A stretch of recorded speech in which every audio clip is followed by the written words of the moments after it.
Assalamualaikum warahmatullahi wabarakatuh. Alhamdulillah, alhamdulillahilladzi arsala rasulahu bil huda wa dinil haq liyudhhirahu 'ala dini kullih wa kafa billahi syahida. Asyhadu an la ilaha illallah wahdahu la syarikalah wa asyhadu anna Muhammadan abduhu wa rasuluh la nabiyya ba'dah. Allahumma salli wa sallim ala sayyidina wa habibina wa maulana Muhammad wa ala alihi wa ashabihi wa man sara ala nahjihi wa da'a bi da'watihi ila yaumil qiyamah. Allahumma inna nas'aluka ilman nafi'a wa na'udzubika min ilmin la yanfa'. Subhanaka la ilma lana illa ma 'allamtana innaka antal alimul hakim wa tub 'alaina innaka antat tawwabur rahim. Amma ba'du, para jamaah, Bapak Ibu sekalian rahimakumullah.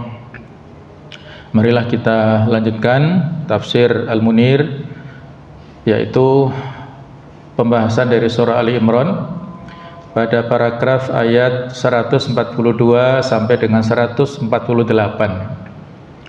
yang berjudul teguran terhadap sebagian pasukan Uhud akan kesucian jihad dan keharusan teguh di dalam memegang prinsip, serta mengingatkan bahwa kematian terjadi atas izin dan kehendak Allah Subhanahu wa ta'ala. A'udzubillahi minasyaitonir rajim. Am hasibtum an tadkhulul jannah walamma ya'lamillahu alladhina jahadu minkum wa ya'lamas sabirin. Apakah kamu mengira bahwa kamu akan masuk surga, padahal belum nyata bagi Allah orang-orang yang berjihad di antaramu, dan belum nyata orang-orang yang bersabar. Walaqad kuntum tamannawnal mauta min qabli an talqauhu faqad ra'aitumuhu wa antum tandurun. Dan sesungguhnya kamu mengharapkan mati syahid sebelum kamu menghadapinya. Sekarang sungguh kamu telah melihatnya dan kamu menyaksikannya. Wa ma Muhammadun illa rasul qad khalat min qablihi rusul afa imma ta'aw qutilan qalabtum ala aqabikum wa may yanqalib ala aqibahi fala yadhurrullaha syai'a wa sayajzillahu syakirin. Dan Muhammad itu tidak lain hanyalah seorang rasul. Sungguh telah berlalu sebelumnya beberapa orang rasul. Afa imata, apakah jika dia wafat, au kutila, ataupun dibunuh, inqalabtum ala aqabikum, kalian berbalik ke belakang, kembali murtad, kembali kepada agama jahiliyah. Wa may yanqalib ala aqibai, barang siapa yang berbalik ke belakang, yang murtad, maka tidak dapat mendatangkan madarat kepada Allah sedikit pun.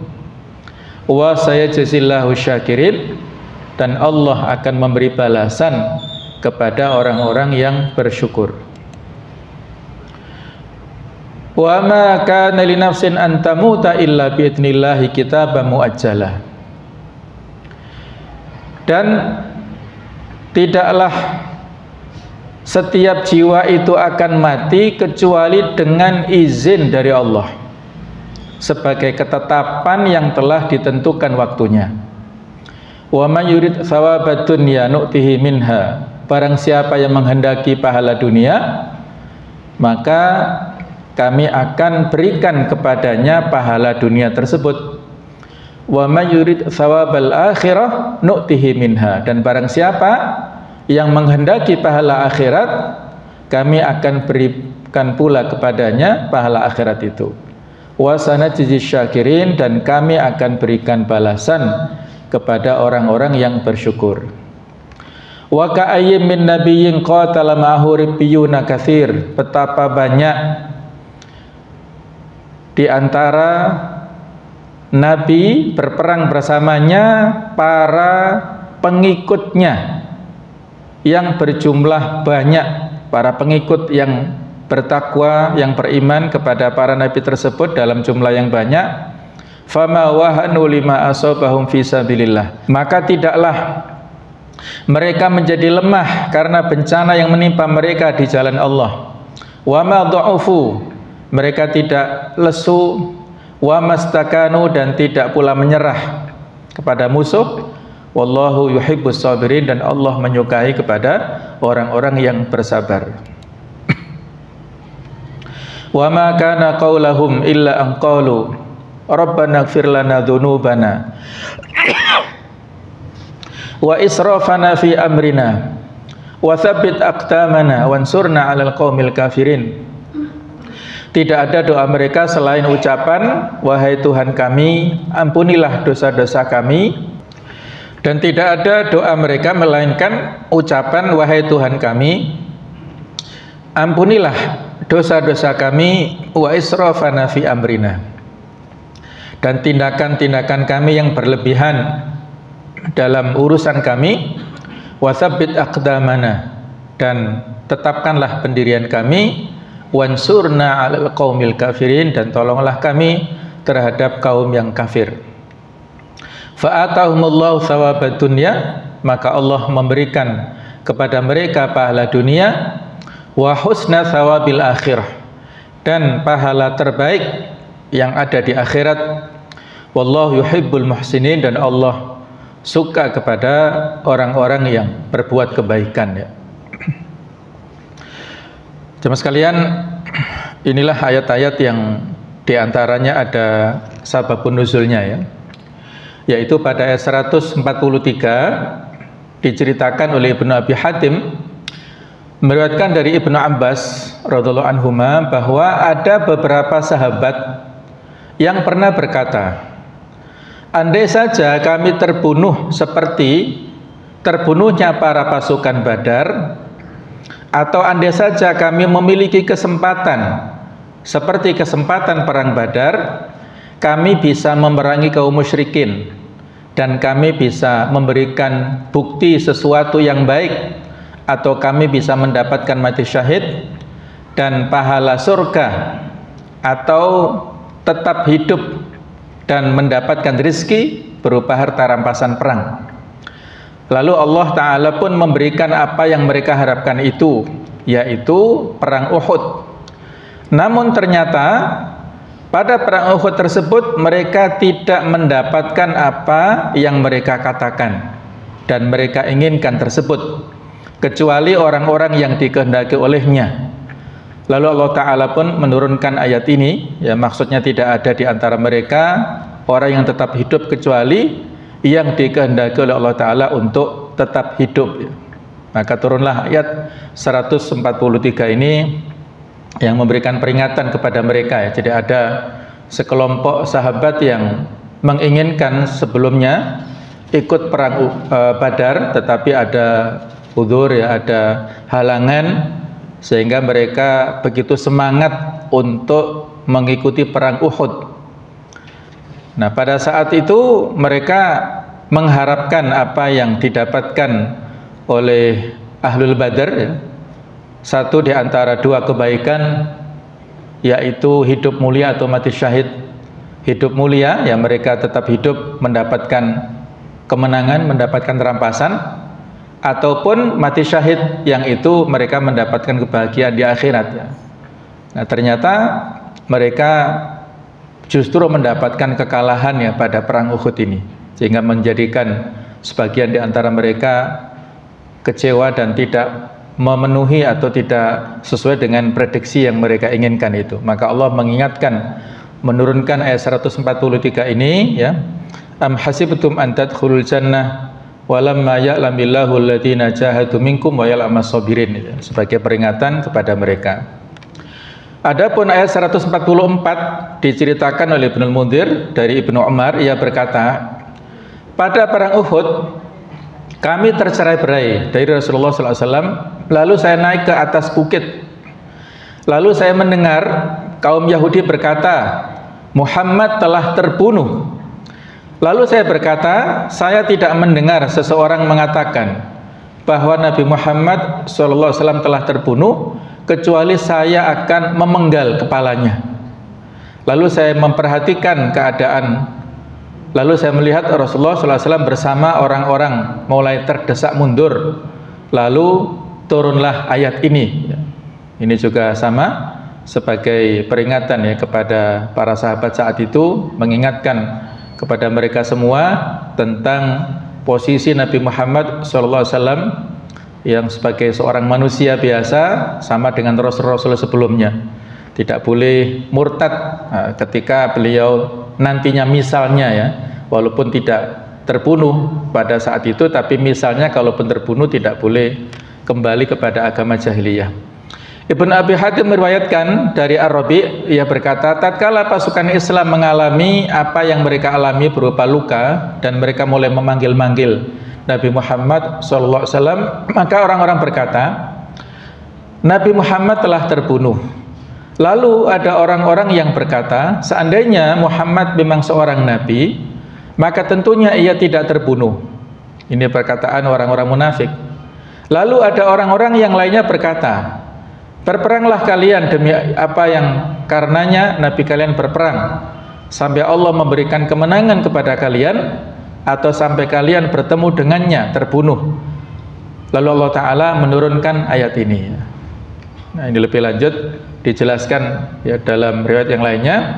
Pada perang Uhud orang-orang mengalami kekalahan. Lalu ada sebagian orang berkata Muhammad telah terbunuh. Maka oleh karena itu menyerahlah kalian kepada mereka para musuh, karena mereka tidak lain juga saudara kalian. Namun ada sebagian yang lain berkata, tetaplah kalian pada apa yang ditetapi oleh Nabi kalian hingga kalian menghadap Allah Ta'ala, maksudnya yaitu terbunuh. Lalu Allah Ta'ala menurunkan ayat ini. Kemudian dalam riwayat lain disebutkan pada perang Uhud setan berteriak, sesungguhnya Muhammad telah terbunuh. Maka Ka'ab bin Malik berkata, dan saya adalah orang yang pertama kali melihat Rasulullah. Saya melihat kedua mata beliau dari dalam topi baja yang beliau kenakan. Lalu saya berteriak sekeras-kerasnya, ini Rasulullah SAW. Lalu Allah menurunkan ayat ini ya. Nah, jadi sekali itulah beberapa asbabun nuzul yang satu sama lain saling melengkapi ayat-ayat ini. Kisah yang terjadi pada perang Uhud, betapa kaum muslimin mendapatkan cobaan yang berat pada saat itu. Kaum muslimin terdesak dan akhirnya ya mereka kocar-kacir, mereka ada yang tergoda dengan ghanimah pada saat sudah diberikan komando oleh Rasulullah supaya tidak turun dari bukit pemanah. Ternyata mereka tergoda untuk turun mengambil harta-harta ghanimah yang seolah-olah mereka akan dapatkan. Ternyata dipukul balik oleh pasukan kafir yang saat itu dipimpin oleh Khalid bin Walid. Jadi kondisi kaum muslimin berat luar biasa, tercerai-berai, dan ya, banyak hikmah yang bisa kita dapatkan ya. Munasabah persesuaian ayat ini dengan yang sebelumnya ya. Tema pembicaraan masih seputar pasukan perang Uhud. Pada ayat-ayat sebelumnya telah dijelaskan bahwa tidak pantas bagi kaum muslimin merasa sedih atau bersikap lemah. Wala tahinu wala tahzanu wa antumul a'launa in kuntum mu'minin, bahwa apa yang menimpa mereka itu termasuk ujian dan musibah yang terjadi berdasarkan sunnatullah, ketentuan Allah yang bersifat permanen dalam hal silih bergantinya nasib dan keadaan atau berputarnya roda kehidupan di antara manusia, terkadang kalah dan terkadang menang ya. Itulah sunnatullah, sunnah kehidupan. Kadang-kadang sukses, kadang-kadang gagal, kadang menang, kadang kalah, kadang berkuasa, kadang oposisi dan sebagainya. Ini sesuatu yang sudah menjadi ketentuan Allah, tidak boleh disesali Allah Ta'ala yang telah menentukan itu semuanya.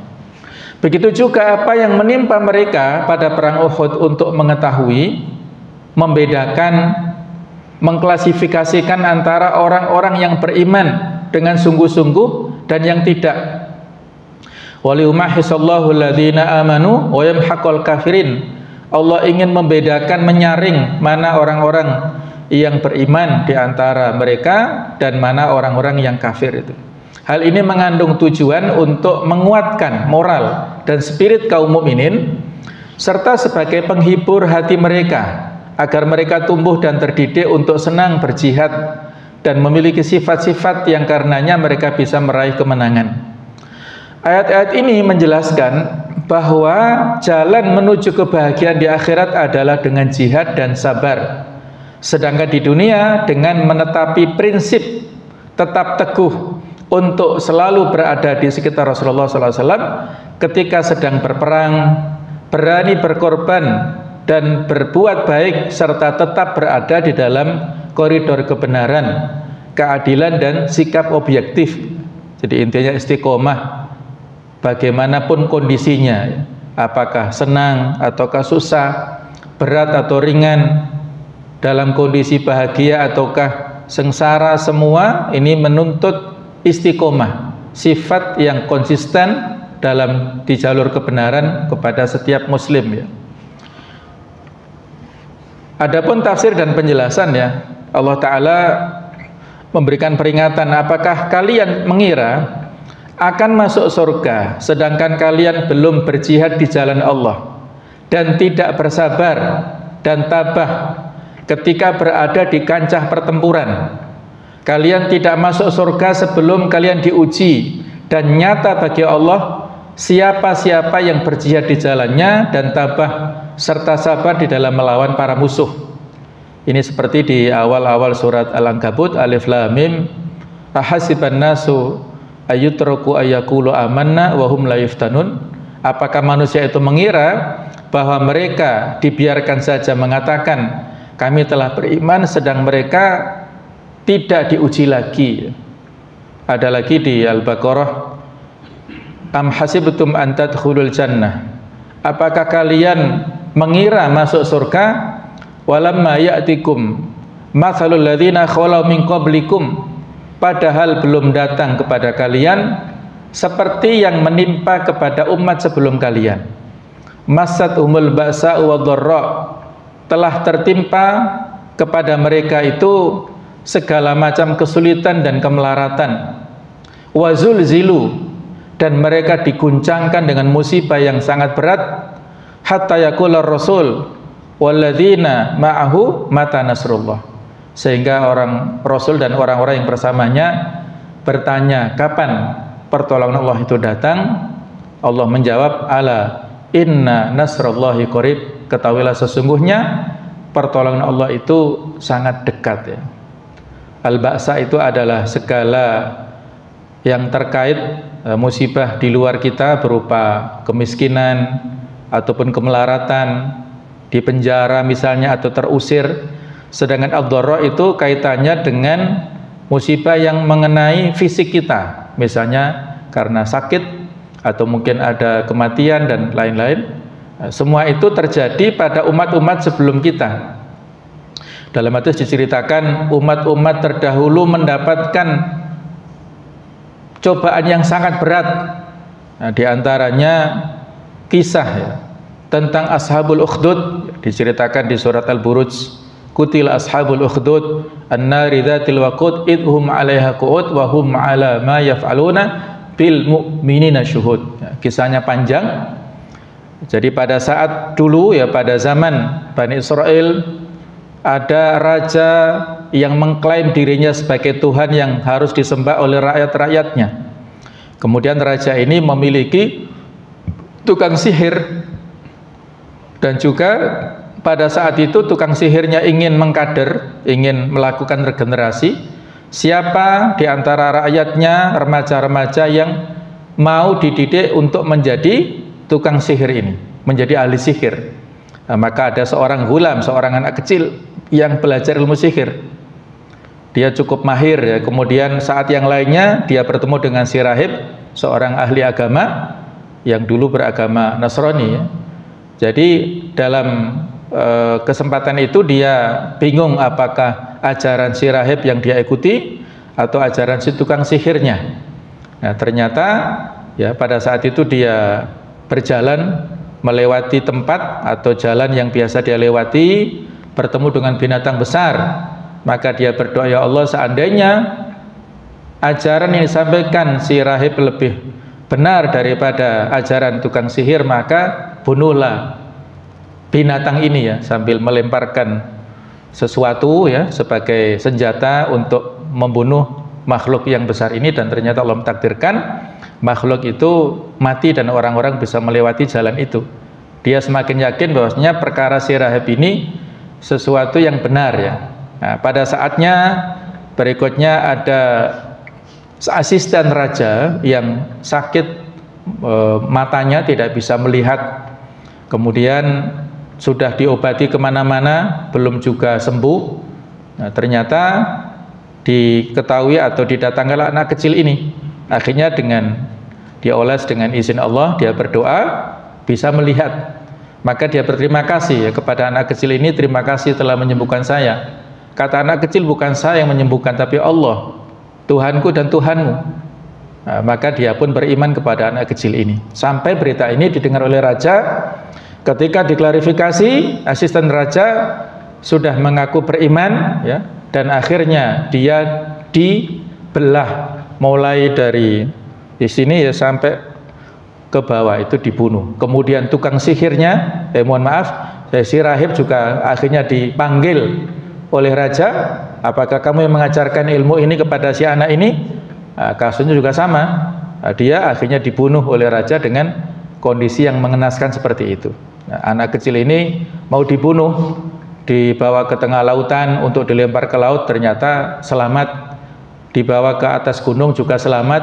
Dan dia punya pesan, Anda bisa bunuh saya kalau Anda yang melemparkan anak panah ke saya, dan sebelum melemparkan anak panah bacalah Bismillahirrahmanirrahim, dengan nama Allah, dengan nama Tuhan si Ghulam, si anak kecil ini. Itu diikuti oleh raja, dikumpulkan seluruh rakyatnya, dan akhirnya pada saat dia sebelum melemparkan anak panah, dia berkata seperti itu dan didengar oleh masyarakat sekitarnya, sehingga mereka betul-betul tahu, mendengarkan kalimat yang disampaikan oleh si raja ini, dan anak kecil itu meninggal dunia dalam keadaan syahid insyaallah. Dan seluruh orang-orang yang saat itu mendengar mengatakan amanna bi rabbil ghulam, kami mengimani Tuhannya si anak kecil. Sampai raja marah, siapapun yang tidak mau kembali kepada agamaku, tidak mau menyembahku, maka dimasukkan ke parit yang besar ya, yang sudah terisi oleh banyak api yang menyala-nyala itu ya, sudah disediakan. Siapapun yang tidak mau menyembah raja, maka dilemparkan ke api ini. Semuanya akhirnya dilemparkan, dan ada seorang ibu menggendong putranya, masih kecil, ragu-ragu apakah dia masuk ataukah murtad. Dan maka si anak kecil yang belum bisa bicara mengatakan, ya ummah isbiri fa innaka alal haq, wahai ibu, bersabarlah karena engkau berada dalam kebenaran. Akhirnya ibu ini juga sama, meninggal ya. Nah, ini kisah yang diabadikan dalam Al-Quran di surat Al-Buruj ya, sebagai peringatan bahwasanya yang ditimpakan kepada umat-umat sebelum kita itu berat, cobaannya berat. Kisah-kisah masa lalu ini sebagai penenang. Oh, ternyata umat yang mempertahankan kebenaran sejak zaman dulu itu selalu mendapatkan cobaan. Maka kalaupun Nabi Muhammad mendakwakan risalah Islam, ada pertentangan yang banyak dari orang-orang Quraisy, dari orang-orang Yahudi, itu sesuatu yang lazim, yang wajar ya, dan akhirnya menumbuhkan kesabaran pada kalangan generasi sahabat pada saat itu ya, dan juga kepada Rasul sendiri. Nah, inilah, jadi ada ujian berupa bala ataupun musibah untuk mengetes sejauh mana keimanan yang disampaikan oleh orang-orang yang beriman itu. Allah Ta'ala berfirman, am hasibtum an tadkhulul jannah walamma ya'lamillahu alladhina jahadu minkum wa ya'lamas sabirin. Apakah kalian mengira akan masuk surga padahal Allah belum nyata bagi Allah siapa orang-orang yang berjihad di antara kalian, dan belum nyata siapa yang bersabar ya. Apabila kita perhatikan ya, kata-kata am di sini yang kita maknai ataukah, dalam ayat 142 adalah munqati'ah, artinya terputus. yang berarti sama dengan kata bal atau dalam bahasa kita tetapi.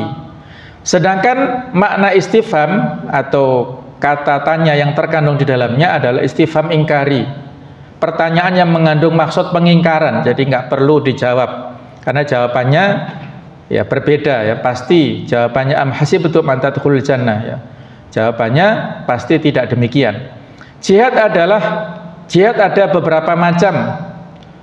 Jihad ya diantaranya jihad melawan hawa nafsu yang dalam bahasa Arabnya disebut mujahadatun nafs, jihad melawan hawa nafsu dan setan terutama pada fase remaja. Ini jihad yang sebagian ya orang mengatakan jihad akbar tapi hadisnya dhaif ya. Ketika Nabi pulang dari perang Badar, ada hadis dhaif yang mengatakan roja'na minal jihadil asghar ilal jihadil akbar. Kita pulang dari jihad yang kecil menuju kepada jihad yang besar. Apa itu? Yaitu jihad melawan hawa nafsu. Nah, ini hadisnya dhaif ya. Jadi jihad bil qital itu jihad yang besar, bukan jihad yang kecil. Karena di dalam jihad qital ini terangkum sekian banyak macam-macam jihad.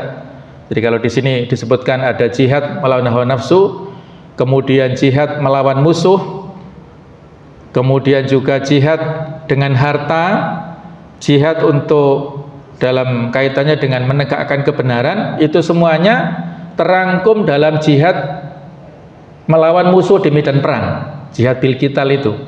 Di situ ada perlawanan terhadap hawa nafsu, di situ ada alokasi untuk mensedekahkan, berjuang dengan harta benda, karena orang yang berperang itu pasti membutuhkan modal, apakah peralatan senjatanya, ataukah baju perangnya, ataukah bekal yang ditinggalkan untuk anak istri di rumah yang tidak ikut perang. Jadi otomatis pada saat jihad ke medan perang itu mengandung unsur jihad bil mal.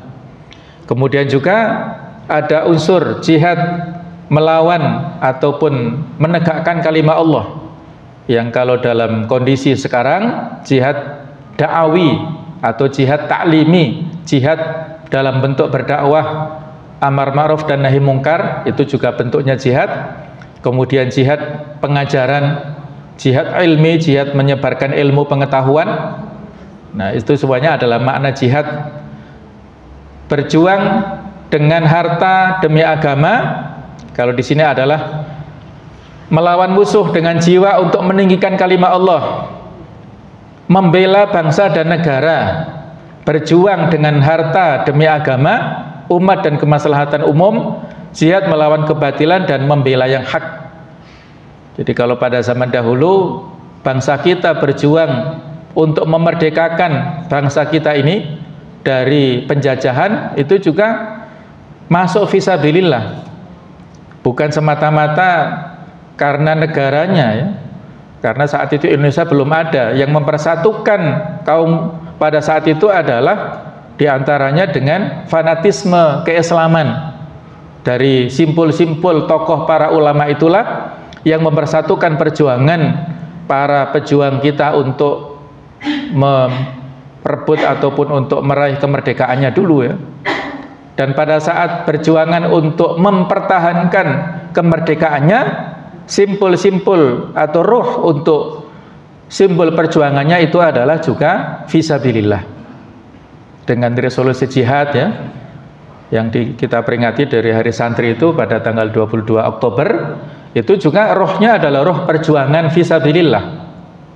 Karena bangsa kita adalah mayoritas kaum muslimin, pada saat kita mempertahankan eksistensi bangsa kita, negara kita, maka saat itulah kita juga mempertahankan Islam, supaya Islam eksis di negara kita ini. Karena kalau masih dalam gungkungan para penjajah, tidak bisa melaksanakan rukun-rukun Islam dengan baik, tidak bisa beribadah dengan baik ya. Nah, sekarang pun juga kalau penjajahan non fisik masih terjadi, yang kalau bahasa sekarang ini adalah jihad siasi, atau lebih kontekstual adalah jihad konstitusi ya. Jihad untuk mengeksiskan ataupun menegakkan aturan perundang-undangan ya, konstitusi ya. Karena saat ini ada pihak-pihak tertentu yang berusaha untuk melonggarkan ya, untuk menggampangkan ataupun untuk menganggap biasa pelanggaran kepada konstitusi yang sudah disepakati bersama di tingkat negara kita ini. Inilah apabila kita berjuang menegakkan konstitusi kebaikan atau kebenaran, maka insya Allah itu juga sama nilainya ya, dalam rangka untuk berjihad melawan kebatilan dan membela yang hak atau membela yang benar. Kesabaran dituntut di dalam menjalankan perintah-perintah syariat, baik yang bersifat permanen atau terus-menerus, maupun yang bersifat temporal, yang sementara, di dalam taat kepada Allah dan Rasul-Nya, ketika sedang menghadapi ujian dan cobaan, serta ketika menghadapi musuh. Di bekal utama adalah sabar ya, isbiru wa sabiru wa rabitu. Yang dimaksud Allah Subhanahu wa ta'ala belum mengetahui di dalam ayat ini adalah hal itu belum terjadi dan belum nyata baginya ya. Hal ini menunjukkan bahwa memang belum nyata jihad dan kesabaran kalian. Sedangkan pada hakikatnya Allah telah mengetahui hal itu sejak zaman azali, sejak zaman dahulu sebelum adanya bumi dan langit ini. Hanya saja yang diinginkan di sini adalah memberikan dalil dan bukti kepada manusia tentang apa-apa yang bisa menjadikan mereka mendapatkan pahala masuk surga dan mendapatkan ampunan dari Allah. Jadi kata-kata yang ada dalam ayat tersebut, walamma ya'lamillahu, bukan kita maknai Allah tidak mengetahui atau belum mengetahui, tapi kita maknai tidak adalah belum nyata, belum dibuktikan ya.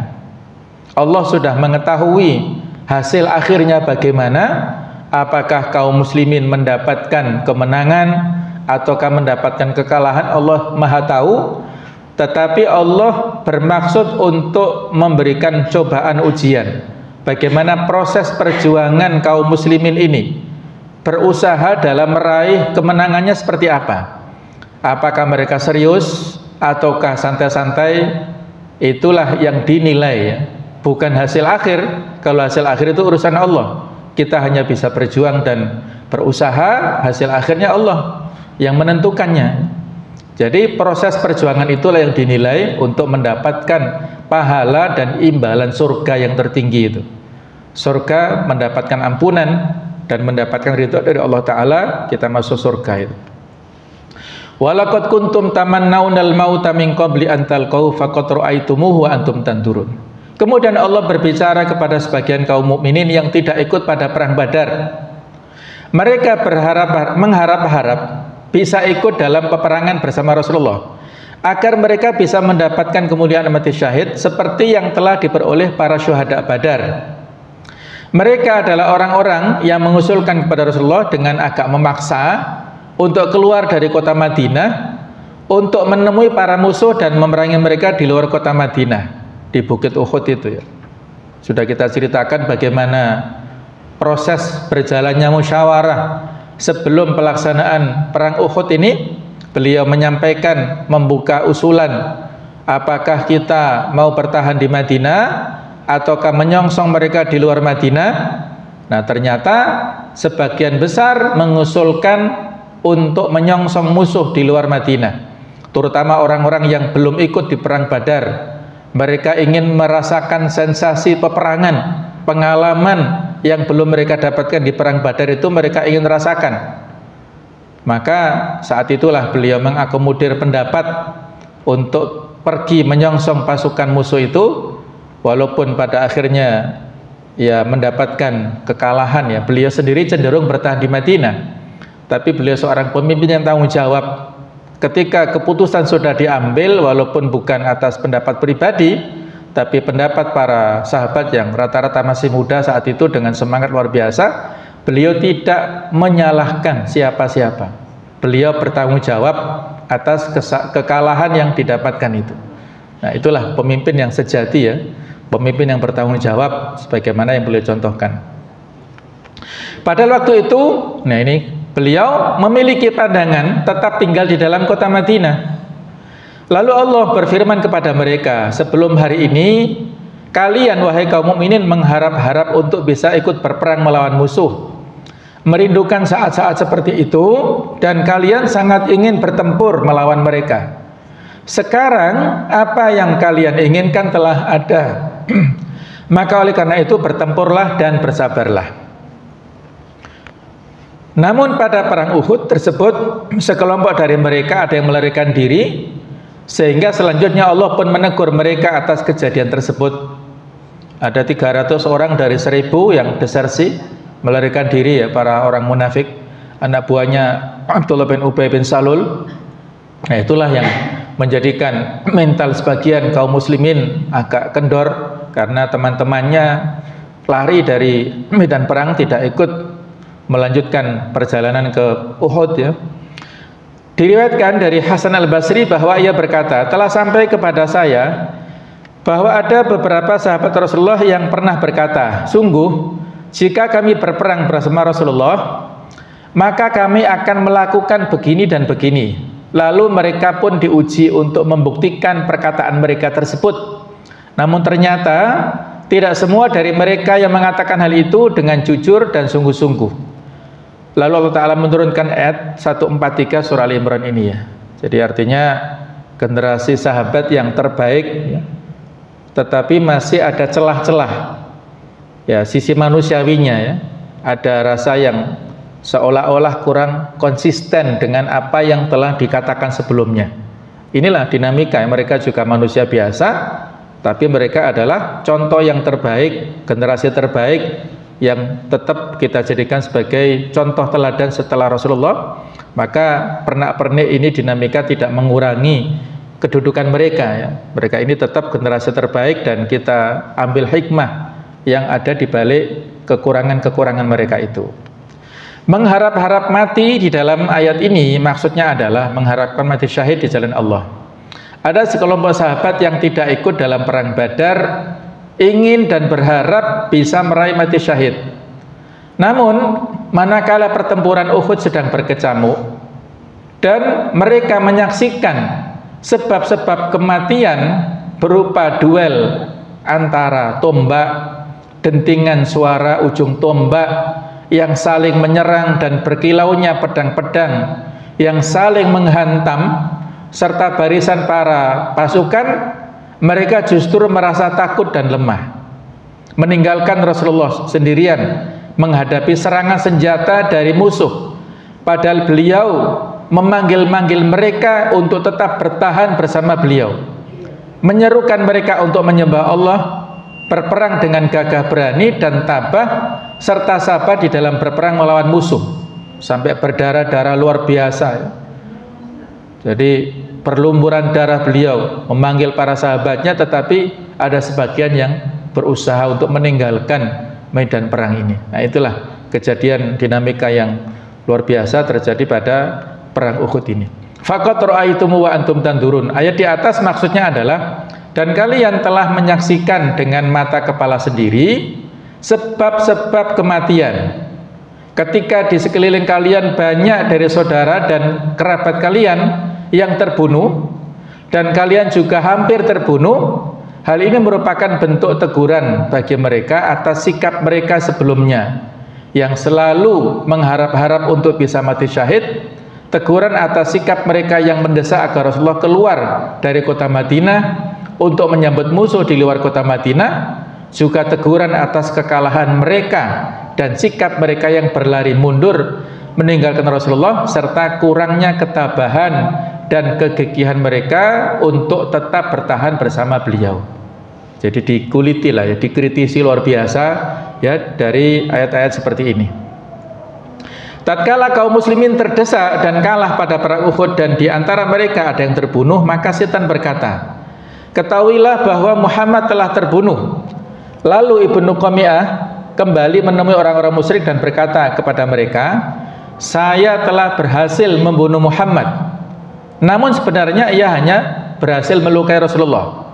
Hal ini menyebabkan banyak orang yang mengira bahwa Nabi Muhammad memang telah terbunuh. Lalu Allah Ta'ala menurunkan ayat 144 surah Al-Imran ini, maksudnya beliau memiliki kesamaan dengan para rasul sebelumnya, yaitu sama-sama menjadi rasul dan sama-sama bisa saja terbunuh.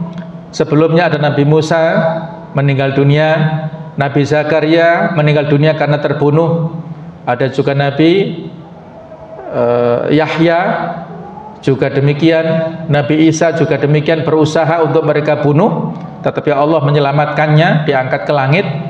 Jadi sama, kejadian yang telah dahulu dialami oleh para rasul itu juga sama yang dialami Rasulullah. Qad khalat min qabli rusul, sebelumnya para rasul juga meninggal.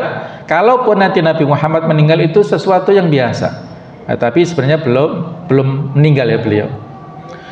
Namun meskipun demikian, agama mereka tetap seperti semula, dan para pengikut mereka juga tetap teguh memegang agama mereka.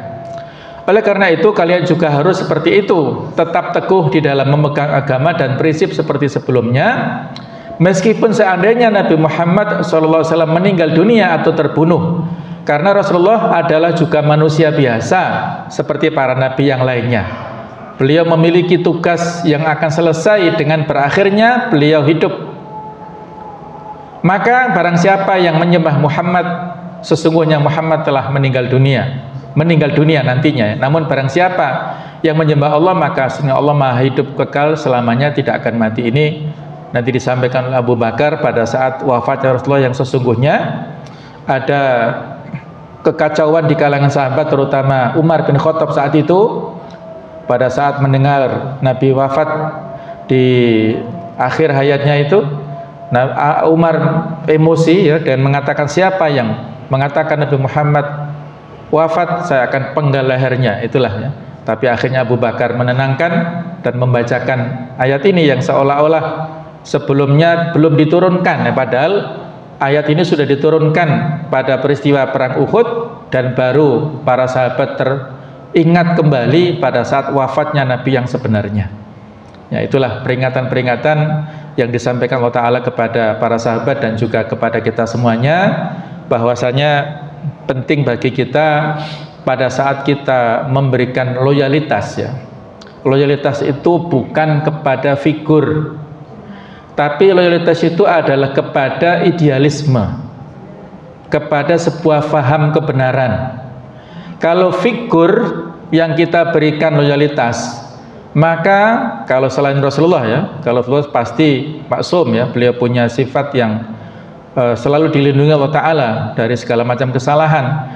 Tapi kalau figur yang diberikan loyalitas manusia biasa, walaupun dia seorang pemimpin besar, tapi kadang-kadang perkataannya salah, kadang-kadang ijtihadnya salah, kadang-kadang sikapnya tidak tepat, nah, maka loyalitas tidak kita berikan kepada figur-figur tertentu, nah, tapi loyalitas ataupun kesetiaan itu kita berikan kepada idealisme kebenaran. Ya, kita saat ini sedang punya gawe untuk memilih pemimpin yang terbaik ya.